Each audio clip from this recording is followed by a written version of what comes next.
C'est une nomination controversée et finalement annulée qui a mis en lumière la gestion par l'Église des prêtres condamnés pour des actes pédocriminels, celle de Dominique Spina, mi-août dernier au poste de chancelier du diocèse de Toulouse.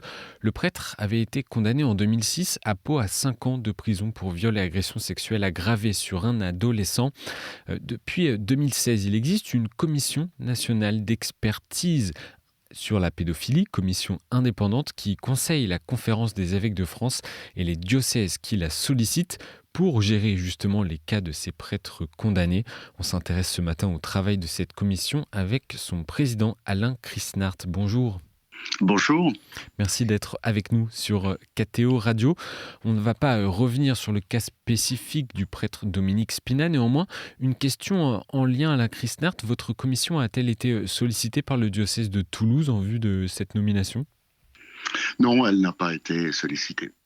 Alors justement, comment fonctionne votre commission et dans quel cas a-t-on recours à vous ? Voilà, alors la commission a été créée en 2016 à l'initiative de Monseigneur Pontier, qui était alors président de la conférence, Olivier Ribado-Dumas en étant le secrétaire général. Il s'agissait, donc on est 2 ans avant la SIAZ, donc Oui. on n'est pas dans le même contexte. Il s'agissait donc de permettre aux évêques qui le souhaitaient et qui n'avaient pas dans leur diocèse une commission du même type, ce qui était déjà le cas de Lyon et de Paris par exemple. Donc à ces évêques de demander à cette commission quelles recommandations ils avaient sur les ministères à confier, ou à ne pas confier d'ailleurs, à des prêtres qui avaient été condamnés, ou bien des cas desquels la justice avait été saisie. Et c'est sans qu'il y ait de condamnation, parce que c'est bien le problème principal. Quand il y a une condamnation, le jugement prescrit un certain nombre de mesures d'interdiction, c'est-à-dire ne pas de contact avec les mineurs, une obligation de soins, etc. Mais dans de très nombreux cas, la justice ne décide rien, ou du moins ne prend pas de jugement, donc classement sans suite par le procureur ou non-lieu par le juge, soit pour prescription, soit pour preuve insuffisante. Et à ce moment-là, l'évêque se trouve un peu démuni. Que dois-je faire ? Donc vous êtes une instance consultative, on pourrait dire ça. Oui, alors bien sûr, nous n'avons aucun pouvoir ni civil ni canonique juridiquement. Notre valeur ajoutée vient de ce que nous sommes une commission pluridisciplinaire composée de médecins, dont des psychiatres bien sûr, de juristes, dont des magistrates qui ont eu des responsabilités comme présidente de cour d'assises ou comme juge des enfants. Il y a aussi une ancienne cadre de l'appel, quelqu'un qui a été spécialisé dans le suivi des adolescents. Bon, voilà, donc ça, c'est l'équipe, si vous voulez, qui permet de donner un point de vue pluridisciplinaire. Et puis là, il y a un autre point qui est très important, c'est que la commission, donc sollicitée par un évêque, quand le procureur général à qui elle le demande est d'accord, peut avoir l'ensemble du dossier judiciaire. C'est un article qui n'est pas très connu du Code de procédure pénale, article R 170, point technique, qui dit qu'une personne intéressée, avec l'accord du procureur général, peut avoir le dossier de la procédure pénale quand l'affaire est close. Or, un non-lieu ou un classement sans suite, ça clôt l'affaire, et donc nous avons le dossier avec les enquêtes de police, de gendarmerie, les expertises, etc. Et Voilà. Alain Christin, combien de fois votre commission a-t-elle été saisie depuis Alors, elle n'a pas été saisie beaucoup, elle a été saisie une 50aine de fois, mais je crois que son influence va un peu au-delà, parce que nous avons fait des rapports d'étape. Nous avons fait en novembre dernier un rapport complet, et ces textes sont envoyés à tous les évêques. Et donc la méthodologie notamment celle qui consiste à demander aux prêtres de suivre un traitement psychologique ou psychiatrique, en mettant l'accent sur les spécialistes des agresseurs sexuels qui sont connus des CRIAVs. Vous savez, les CRIAVs, ce sont les centres de ressources pour les intervenants auprès des auteurs de violences sexuelles. Ça a été créé par l'État dans tous les grands hôpitaux. Et donc, ce sont des spécialistes du traitement de ces auteurs de violences sexuelles. Parce qu'il y a des traitements possibles avec une forte efficacité contre la récidive. Et qu'est-ce qui explique, Alain Christnart, que les évêques n'aient pas souvent recours à la commission ? D'abord, nos conditions sont assez strictes. Il faut que la justice ait été saisie. Donc, pour les cas récents, l'évêque, maintenant, c'est la règle, et je pense qu'elle est respectée partout, saisit la justice. Il informe aussi le dicaster pour la doctrine de la foi.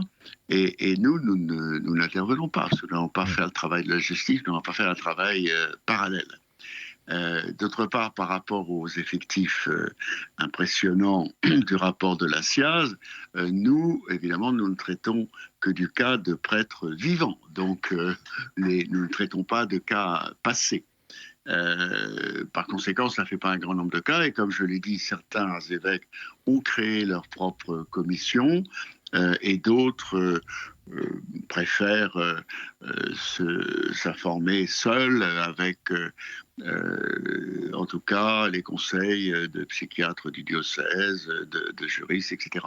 Souvent, le point faible, évidemment, c'est l'accès au dossier judiciaire. Ils peuvent le demander, mais la commission, elle, a été recommandée, si j'ose dire, par la direction des affaires criminelles et des grâces du ministère de la Justice auprès des procureurs généraux, pour dire que c'était un organisme certes privé, mais qui poursuivait un but d'intérêt général. Et donc, dans la quasi-totalité des cas, les procureurs généraux que nous consultons à la suite d'une demande de l'évêque nous donnent la totalité du dossier judiciaire. Alain Christnart, il y a le travail de cette commission que vous nous expliquez, mais si on sort de cette mission et que l'on s'intéresse plus généralement à la gestion de ces cas de prêtres condamnés, en tout cas de prêtres où la justice a été saisie, et avec l'expérience que vous avez depuis 10 ans, comment les prêtres condamnés ou en tout cas saisis par la justice pour des actes pédocriminels sont-ils suivis par l'Église ? Oui, je voudrais d'abord souligner un point parce que à l'Assemblée de Lourdes, dans la session spéciale consacrée à la lutte contre la pédophilie, nous avons discuté dans les groupes de travail et certains ont dit « mais à quoi vous servez ? C'est très simple, si un prêtre a avoué, condamné ou pas, de tels faits, il faut le priver de l'état clérical et puis c'est fini ».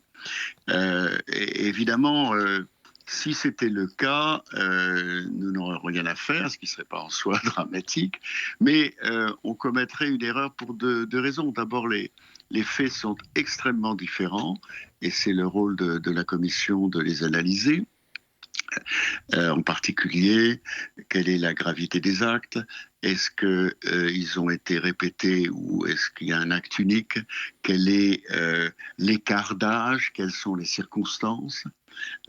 Toutes choses dont la justice prend en compte quand elle condamne et que nous essayons de prendre en compte dans nos recommandations.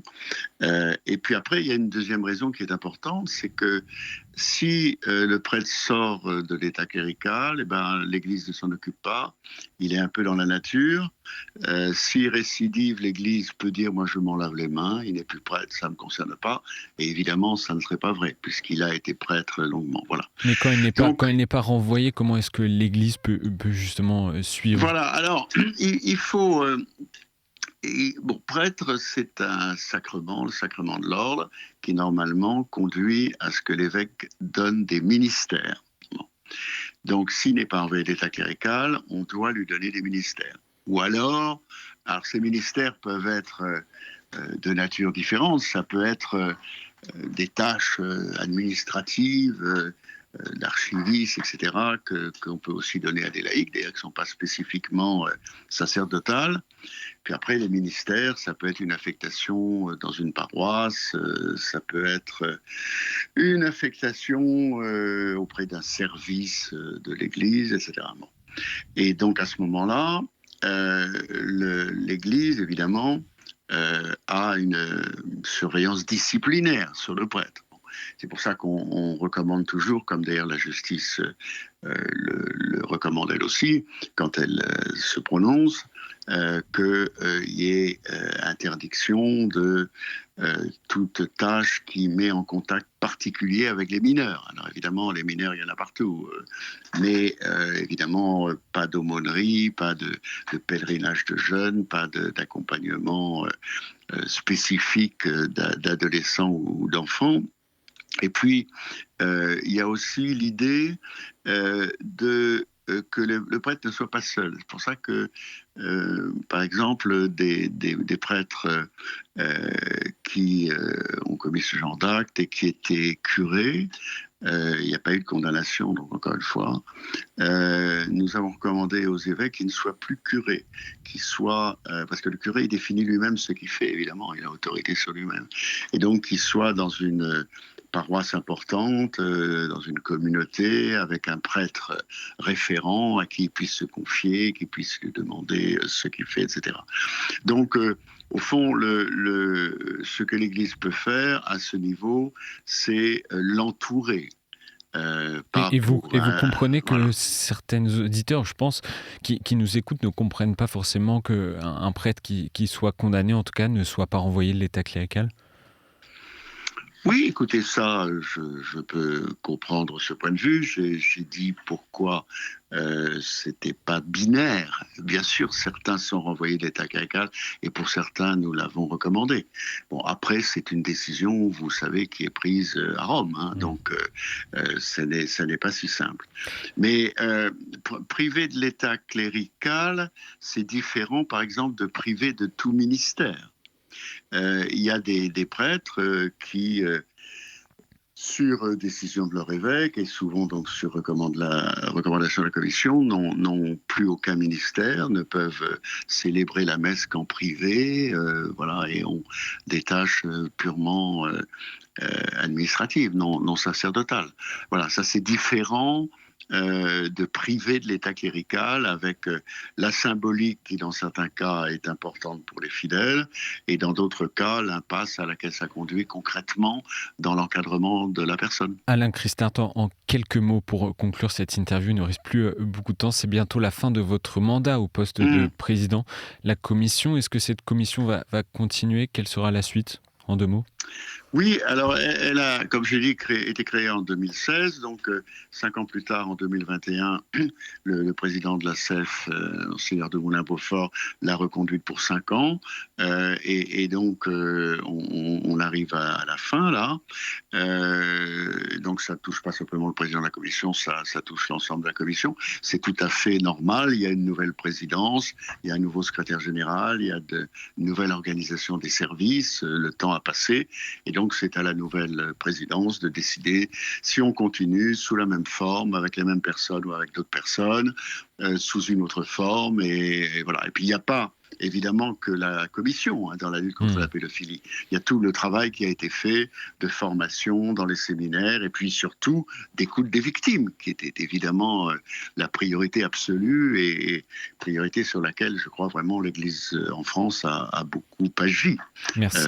C'est d'ailleurs sans doute la raison de la nomination d'un archevêque français à la tête de la présidence pontificale pour la commission des mineurs. Hein, voilà, merci Alain. Voilà, merci Alain Christintin. Merci d'avoir livré votre regard et votre expertise sur cette commission. Je rappelle que vous êtes d'ailleurs le président de la commission nationale indépendante d'expertise sur la pédophilie qui conseille notamment la conférence des évêques de France. Bonne matinée à vous. Merci. Bonne matinée, merci.